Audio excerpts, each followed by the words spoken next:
Welcome to the Tech Talks Daily Podcast, where you can learn and be inspired by real-world examples of how technology is transforming businesses and reshaping industries in a language everyone can understand. Here is your host, Neil C. Hughes. Welcome back to the Tech Talks Daily Podcast. Now, a year ago, I spoke with Danielle Mercray from AttackIQ about why proving the value of cybersecurity investments has never been more critical, and how the CISO and CTO and CFO can effectively work together to understand how effectively they're detecting, alerting, and blocking threats. But today, I've invited Brett Galloway from AttackIQ onto the podcast to talk about the fact that CISOs keep investing in more and more security controls at a time when 82% of enterprise breaches that should have been stopped by existing controls weren't. So surely buying more silver bullet tools to combat evolving threats doesn't solve the underlying problem, which is how to truly be confident in your defences against adversaries. So I've invited Brett on today to share his story and learn more about how the only way to improve security is by gaining data-driven visibility into what's working across your entire system, from people, processes, technologies, and then continuously validating them. It's a great story and a fresh approach that I'm hoping will provide everyone listening with extra value today. So buckle up and hold on tight as I beam your ears all the way to California, where Brett is waiting to share his story. So a massive warm welcome to the show. Can you tell the listeners a little about how you got here and ultimately share your origin story? Thanks, Neil. Be happy to. I actually came to AttackIQ by way of introduction from a friend of mine. He had introduced me to this company, and he said that he thought I'd find it interesting. And to maybe set the stage why he thought I'd find it interesting is I spent a number of years at Cisco. Yeah. So I was an executive at Cisco, ran a bunch of businesses, including security business. And I left Cisco with two beliefs about security. One is that it matters deeply. You know, we live in a world where we as individual members of society are more and more dependent on a bunch of software-based platforms. And in many respects, this is great, right? So what does software bring? Agility, personalization. I mean, I love the fact that during the pandemic, I could just sit at home and have, order stuff online. It's, so what software has been able to do for us is amazing. However, software has bugs. Yeah. And some of those bugs are vulnerabilities. And so what those vulnerabilities mean is that these platforms that we're all dependent on are vulnerable to cyber attack. And it's not just obvious things like Instacart, right? I mean, we have the breach, the Colonial Pipeline hack, where the bad guys basically mounted a ransomware attack. Their objective was just to steal some money. Mm. They disrupted fuel delivery for a bunch of people for a while. They didn't even mean to cause disruption. In fact, they apologized anonymously. Imagine what happened if somebody really meant to cause disruption. So when I say we're dependent on software platforms, we're dependent, virtually every business we do business with today is running on a bunch of software that's vulnerable to cyber attack. And this is where my second belief comes in, which is that security sucks. I mean, the industry is spending enormous amounts of money and time and treasure and talent on trying to defend all those platforms. And that's great. They should. It's really important and meaningful. But despite all of that investment, breaches keep happening and happening and happening. And what I found most engaging when I had my first meeting with Stefan Chenette, who's the co-founder of AttackIQ, was for the first time, I got a credible explanation for why this is. And the answer is really simple, which is people build all of these defenses and they never test them. It's like having a bunch of locks on your door and you never test them. Yeah. Right. And just like the lock on your door, the only way you can know if that lock is open is try to open it. The truth is that the first time these defensive security controls get exercised is usually when the adversary shows up. And so the reason I came to this company, the reason I took this job, despite the fact I wasn't looking for a job, and was actually quite happy doing my startup Germinator, was because here is an opportunity to make a meaningful difference for society, right? I mean, most security companies cannot meaningfully make a difference. We have thousands of security products. We have measurements from our own customers. We recently did a survey, and of our customers surveyed, over 70% of our customers reported when they started testing using our products, at least 25% of their controls were not working. Wow. It's breathtakingly bad. And in fact, they were usually surprised. So even the people who bought our product didn't realize how bad their defenses were, how many of their doors that they left unlocked, right? And so, so here's an opportunity for us to solve a meaningful problem, and that matters obviously because we're a commercial venture. But the meaning part matters too, because I think this is really the thing that the industry is missing. And that's one of the big reasons that I asked that question at the beginning of every episode, because I think people's origin stories is not that they set out to go and take a particular role or get an interest in technology. There's a certain amount of serendipity and the universe giving people a nudge in the right direction at certain times. Like you said, you were not looking for a job at that time when you discovered AttackIQ and it come up in conversation. And speaking of which, it is a very crowded market. So for people listening and hearing about AttackIQ for the first time, can I also ask that you just set the scene and tell me a little bit more about your mission to make the world safer for computing through continuous security control validation and how that improves security program effectiveness and efficiency, like that door analogy you just used there. Imagine for a moment you're on vacation. Yeah. A long way away from home, and you suddenly remember that you forgot to lock the front door. Imagine the feeling of panic. What would you pay for somebody to go and relock your front door? Yeah. That's the situation our customers find themselves in, but they haven't realized that they've left all these doors unlocked. So what does our product do? Fundamentally, what our product does is it tests all of the locks, all of the security controls to see if they're locked, if they're actually working. And the reason that matters is because just like the lock on your front door, there's only one practical way to know if it's working. That's actively try to test it. Now, the metaphor of the lock of your front door breaks down because the security controls that enterprises deploy are very numerous. It's not just a handful of locks, and they're pretty complicated, right? So what is a security control? Security control in general is a combination of technology and people and process designed to detect or block the adversary. Those of us in the IT industry know that combinations of technology, people, and process break all the time. When a system breaks, what's the first question the IT person asks? Who touched it last? Because every time you touch one of these systems, there's a meaningful chance that something will break. And these systems get touched a lot, right? I mean, they're technical products where the vendors are updating systems, the staff are updating configurations, they're reacting incidents. So the amount of change in these environments is high. And so the chance that these things get broken is meaningfully high.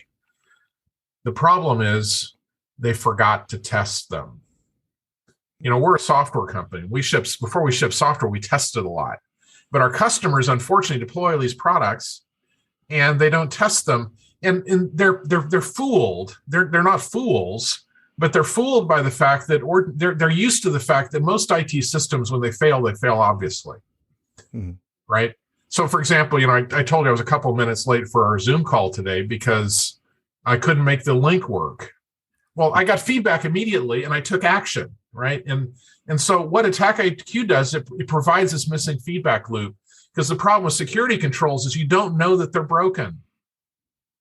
They could sit there not working and you wouldn't know until somebody actually actively tests it. And so the reason why this persists is because there isn't a solution historically like AttackIQs that can actually test these security controls at scale in production.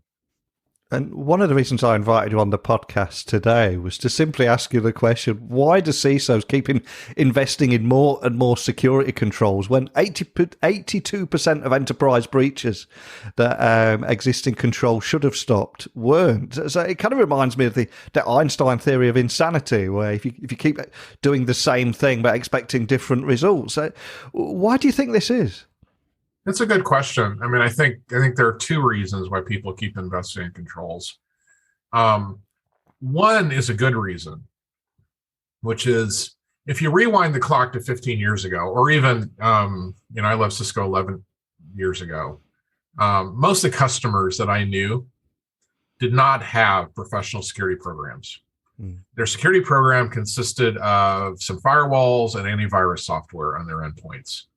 The number of customers that had chief information security officers, i.e., professional executives responsible for the security program, was quite small. Over the last 15 years, that has changed. And it's changed hugely, right? If you throw a rock at a reasonably large enterprise, they will have a CISO. They will have a professional security team. They will have, significant budget allocated. They will have dozens of vendors and products deployed. How did that happen? That happened because it became an expectation that the companies would do this. And there were regulatory and compliance mandates to do it. And those compliance mandates were all built in an era where the problem statement was getting people who aren't doing something to do something. And so doing something became the order of the day. And so the whole industry has been running on this imperative to do something, because we need to do something. The problem is now people are doing stuff and it's not working. So the industry needs to, make the next stage of improvement and maturity from just do something, just build capability, to making sure that the capability that is built is systematically effective at its objective. And so what AttackIQ stands for is an evolution of practice and an evolution of maturity. And the reality is, this is something that I think many CISOs still have not come to realize. I note with interest something I said before, which is, our customers find when they start testing their security controls using our product that they're way more broken than they thought. The fact that that's a surprise is a problem. And what they don't know can hurt them. And I'm curious, from all the businesses and CISOs that you talk with, do you think they're ready to admit that buying more silver bullet tools to combat these evolving threats that don't solve the underlying problem? Are they ready to admit that and actually try something different and be truly confident in their defenses against their adversaries? Because it feels like the appetite is there, but I'm curious if that's what you're seeing in the world. The answer is yes, and and clearly we're finding customers who have in fact at least some level recognize that this is a problem that they need to invest in. We have lots of great customers. Sadly in security, most customers aren't willing to testify, but we have, I think, 4 of the Fortune 20 companies are our customers, for example. So we're certainly seeing adoption. But even in our customers, again, even people that know they have a problem didn't realize how big the problem was. And knowing you have a problem is obviously always the first step to solving it. And so this is something that we're continuing to try to work on in terms of helping people understand the problem, as well as obviously our commercial interest in helping people understand our solution and how we can help them. So the short answer is yes, I do think the industry is moving toward us. We're seeing increasing regulatory pressure as well. We have one noteworthy customer where they actually invested in a continuous security control validation program, which is the program that our software supports. Because of pressure from their regulator, they had suffered a large breach. And the regulator said, yeah, I know that you have check marks and all this stuff, but you keep getting breached. So we want you to prove that this stuff works. And so, where we come in is when that question gets asked. How do we know it's working? Now, we know, in fact, it's not. And obviously, in that particular example, the regulator knew it too, because they looked at the pattern of the breach. So we're seeing this happen more and more. And it's good. It's good for us commercially, but more importantly, it's good for the industry, because this really is the next major problem to solve in cybersecurity. If you look at security, there's so many companies trying to incrementally move the ball. This is the single most important thing we could do for the industry, right? You quoted Verizon, 82% of successful breaches should have been stopped by an existing control, but weren't. Mm-hmm. Right? Where else is there a chance in cybersecurity to make that much difference? Yeah. With one solution? And I think it's a question that's going to be asked more and more. I mean, you mentioned the regulator there a few moments ago, especially here in Europe with the fines for breaches that are not protected with GDPR. There's some pretty significant fines dished out, isn't there, to people that don't take this seriously? Well, exactly. GDPR, I think, is still primarily focused on protecting consumer information. That's important. Yeah. But as we saw with the Colonial Pipeline breach, the problem for member society isn't just protecting our personal information, right? If your electric company fails, you don't care about your personal information, right? When the lights are off, and that's just a simple example. I mean, we are so dependent on software. People don't even realize, right? Every company is now run on software. Right. And all it takes, is in the example is like a simple ransomware attack to shut that down. Yeah. And suddenly that company cannot deliver services anymore. Right. We are breathtakingly vulnerable as a society. And, we talked about this earlier, but this is why I came to this company. It's why I'm working full time again. It's why I got up at 6:15 a.m. my time to start calls. Yeah. With one of the members of our team in Spain. It's because this really is the single most important thing we could do to improve the security, not just of our customers, but of the entire world. And before you came on the podcast today, I was doing a little bit of research, and I read that you believe that the only way forward is by gaining data-driven visibility into what's working across the entire system. And by that, we mean people, processes, technologies, and continuously validating them. Can you expand on that approach that you take there at AttackIQ? Yeah, I'll start at the beginning. I said I was an executive at Cisco. I passed over earlier. I'm fundamentally an engineer. Yeah. So what do engineers care about? Engineers care about solving problems through systems. And so, when I see a problem, where my head goes is not who failed. Where my head goes is what system failed, right? Mm-hmm. If there's an isolated failure, who matters? But if it's failing all over the place, there's a system problem. And the nice thing about system problems is they admit system solutions, and that's what we built. And so what is the system solution here? Well, it's actually pretty simple. If you look at our customers, the two major areas of activity in any security organization in a large enterprise, there's a huge area of activity around designing, building, and operating defensive security programs, firewalls, endpoint, zero trust, lots of stuff, data loss prevention, large investments, relatively large teams to deploy and operate, keep this stuff running. So that's an area. The second area is reactive incident response. There's constant incidents, and these tools are generating alerts, and people have to follow up on the alerts. And some of the alerts are real, and some of the alerts are noise because they've detected some activity that's not really a problem. And so there's a significant effort just to respond to incidents, real or imaginary. Just miss the step in the middle. Yeah. Right. And the step in the middle is what ties together reaction and proaction, right? Which is basically creating your own versions of incidents before it's real. And so what matters there? What matters there is data and testing and evidence. And maybe to set the broader stage, what's the dominant trend right now in business? Digital transformation. There is almost not a business in the world that is focused on transforming their business using digital technology, transforming both how they operate internally as well as transforming the offers they deliver to their customers. What's the animating principle of digital transformation? Data, right? People talk about big data, machine learning, AI. The core thing that goes on there is the value of data and evidence. Be able to make decisions based on real data. All AI is really statistics. It's just manipulations of data. It's just advanced statistics techniques. So data is the key to digital transformation. Data is the key to making security programs effective. Interestingly, security programs are an island right now inside of larger, both IT organization, larger business, which is transforming using data. and they're not. They still operate as a craft.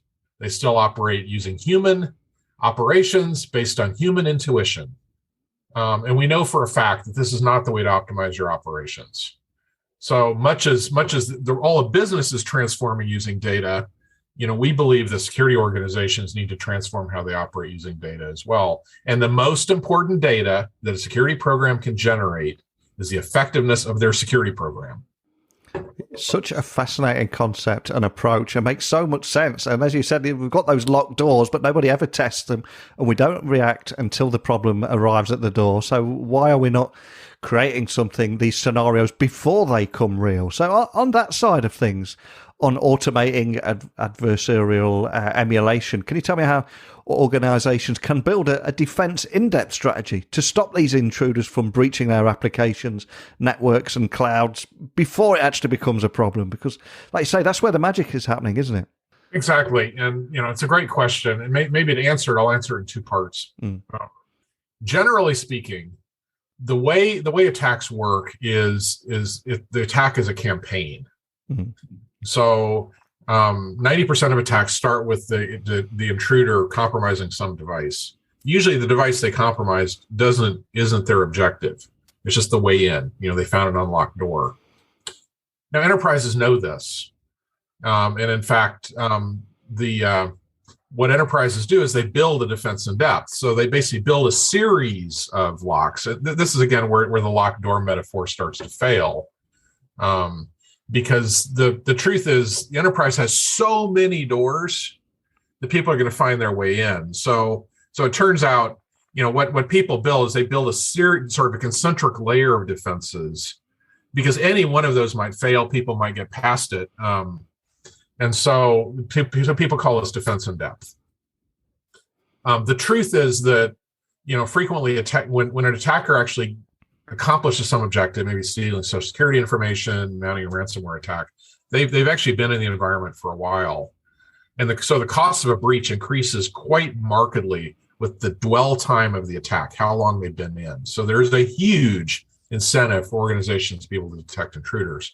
This is the reason why there's such an enormous investment cycle right now in endpoint security. So companies like CrowdStrike, SentinelOne, Carbon Black inside VMware, Cylance inside BlackBerry, et cetera. These are all solutions for advanced endpoint detection and response. And that matters because the endpoint is the new perimeter, right? The primary way people get in is they breach some device. So this is defense in depth. Where AttackIQ comes in is we basically test all these defense in depth controls to make sure they work, because as we've noted, they frequently aren't working. Now, the practice that we're also helping with is a practice that the MITRE Corporation calls threat-informed defense. And this isn't just about AttackIQ, to be clear, but very frequently when people build these, historically when people build these defenses, they built them without a clear understanding of what the adversaries do.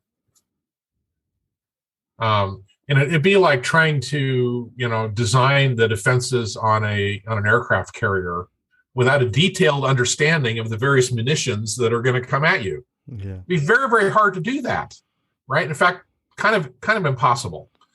The good news is the industry is taken very, very proactive steps to address this. The MITRE Corporation, which is a contractor, the U.S. federal government nonprofit contractor, under contract with two agencies, created a open database of adversary behaviors called the Attack Matrix, ATT_CK.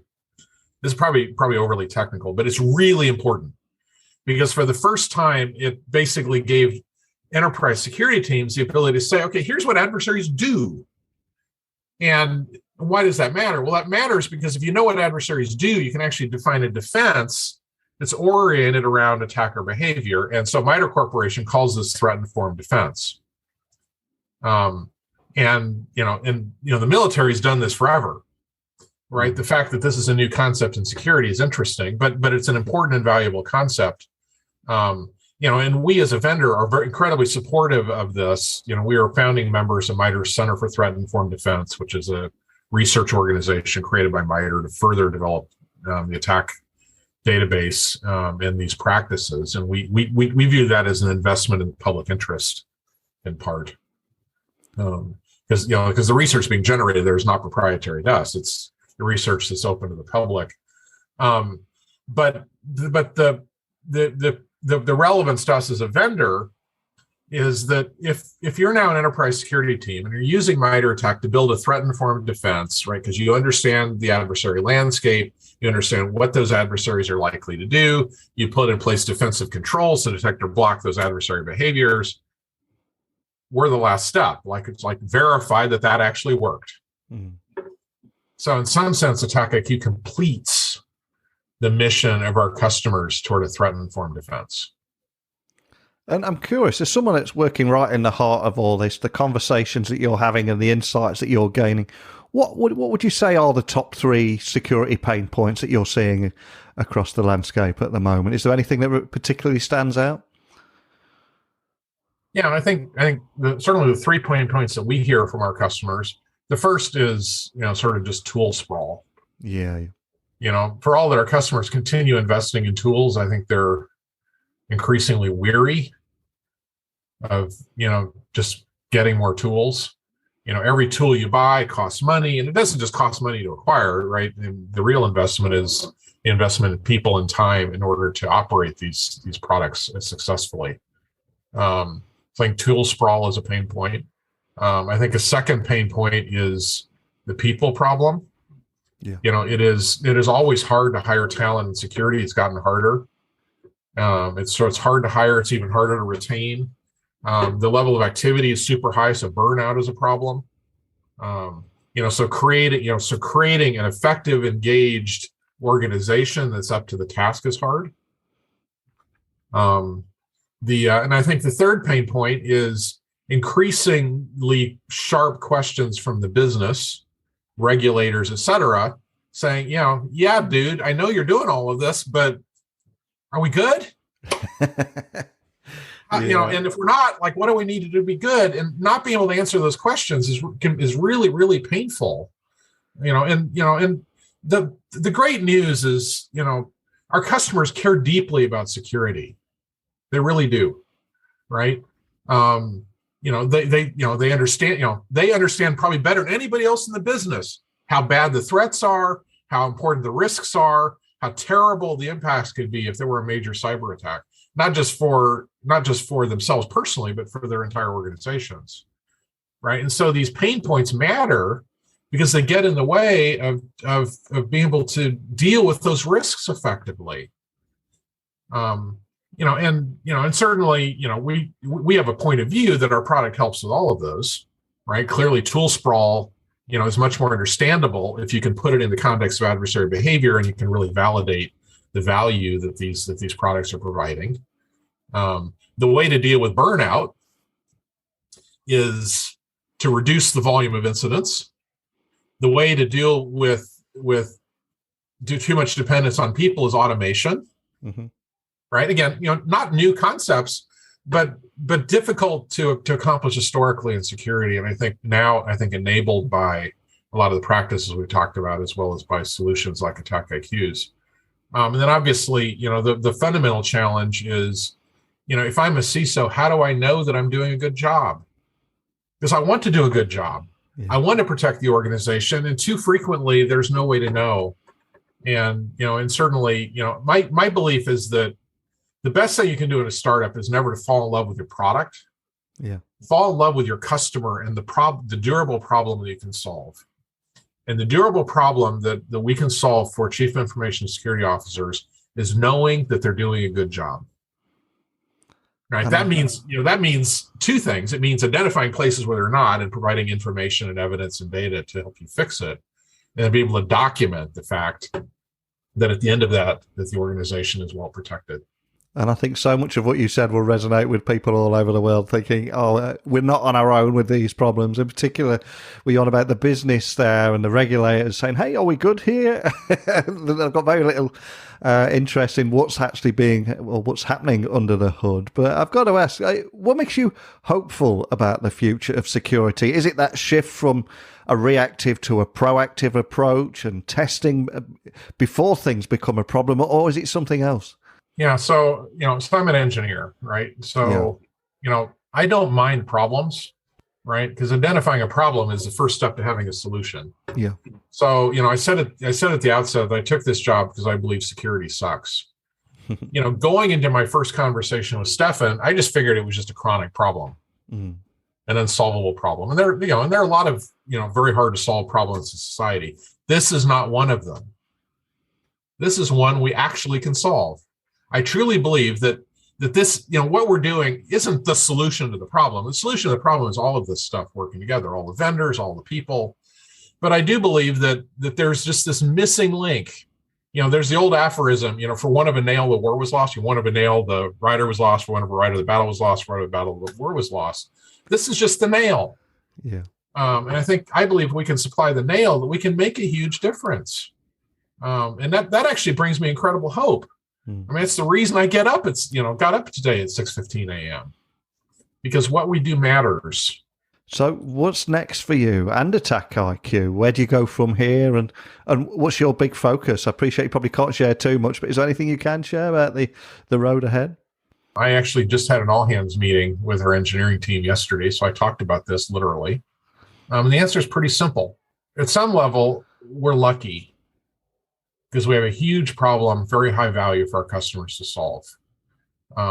We solve that problem, and we're incrementally solving that problem better and better.